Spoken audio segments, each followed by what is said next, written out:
Les amitiés. Salam alaikum wa rahmatullahi wa barakatuh. Que la paix soit sur toi, ainsi que la miséricorde d'Allah et ses bénédictions.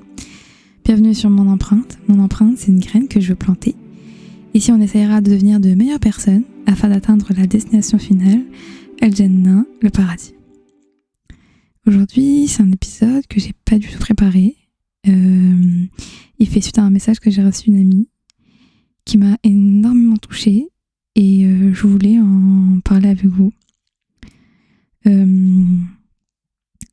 Les amitiés, c'est quelque chose auquel je pense beaucoup parce que de base, les relations humaines, moi je trouve ça très compliqué. Donc c'est toujours quelque chose qui m'a fait beaucoup réfléchir et d'autant plus quand je me suis plus concentrée sur ma relation avec Allah, forcément j'ai commencé à réfléchir à mes relations avec les gens qui ne font pas partie de ma famille. Et autour de moi, j'ai 99%, 95%, 90% de gens qui ne sont pas musulmans.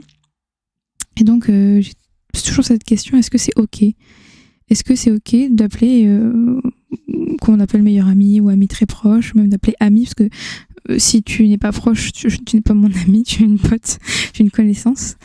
Mais est-ce que c'est OK d'avoir des amis non musulmans ? Vraiment, je me suis vraiment beaucoup posé la question.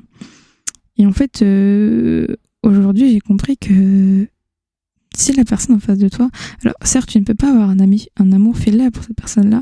Et encore même ça, vous voyez, ma réflexion, c'est que tu peux avoir un ami filial pour quelqu'un qui est non musulman parce que tu aimes cette personne en Allah et cette personne-là, elle te rappelle Allah. Et la tristesse de cette chose-là, c'est juste que il n'y a aucune chance pour cette personne-là d'atteindre Firdaus, d'atteindre Al-Jannah, malheureusement. Mais pour moi, si la personne en face de toi, elle te rappelle Allah, qu'elle soit musulmane ou pas musulmane, pour moi, ça ne compte pas. Parce que vous pouvez avoir des amis musulmans qui ne vous rappelleront jamais lors de la prière. Et à contrario, comme mon amie, qui n'est pas musulmane, mais pour qui ça a de l'importance que tes prières soient faites en temps et en heure et se débrouille pour faire un emploi du temps, pour faire un planning, pour que tes prières soient faites en temps et en heure. Quand tu as des amis comme ça, tu peux pas te dire que tu es dans l'erreur. Moi, je vous promets que j'avais par exemple une anecdote. Ça vient de m'arriver comme ça dans ma tête. C'est chez moi, une amie que j'invite à dormir à la maison, etc., qui n'est pas musulmane. On discute. Et là, elle me dit Asma, tu ne veux pas aller prier là ? Je veux dire, quand il y a ça,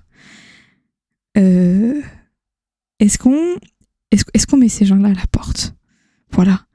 Et à contrario, j'ai fait des repas de famille, voilà, famille musulmane, nanana. L'heure de la prière elle passe et c'est toi la personne bizarre qui se lève parce que tu vas prier. Mais c'est pas grave, tu prieras après. Non mais madame, tata, tonton, l'heure de la prière il va sortir là. Vous voyez ? Et c'est pour ça que je pense que la réflexion d'aujourd'hui, c'est les amis qu'on a. Ce qui compte, c'est pas forcément qu'on ait que des musulmans autour de nous. C'est bien, c'est mieux. Parce qu'il y a des choses qu'on peut pas discuter avec des non-musulmans. Je sais que voilà, moi j'ai eu une discussion avec une convertie, c'était génial, j'étais trop contente parce que quand j'ai appris qu'elle était convertie, j'étais en mode oh là là, puis on a parlé d'Allah, et puis on a parlé des prophètes, et puis c'est trop bien. Mais, être musulman, ça veut pas dire que t'as tout le package qui va avec. Et donc tu peux avoir des amis autour de toi qui ne sont pas musulmans, mais qui te rappelleront constamment Allah, qui seront de bonnes fréquentations pour toi. Merci de m'avoir écouté. J'espère que cet épisode t'a plu. Si c'est le cas, n'hésite pas à le partager. Et on se retrouve la semaine prochaine, Inch'Allah, pour un nouvel épisode. Des bisous, salam alaikum.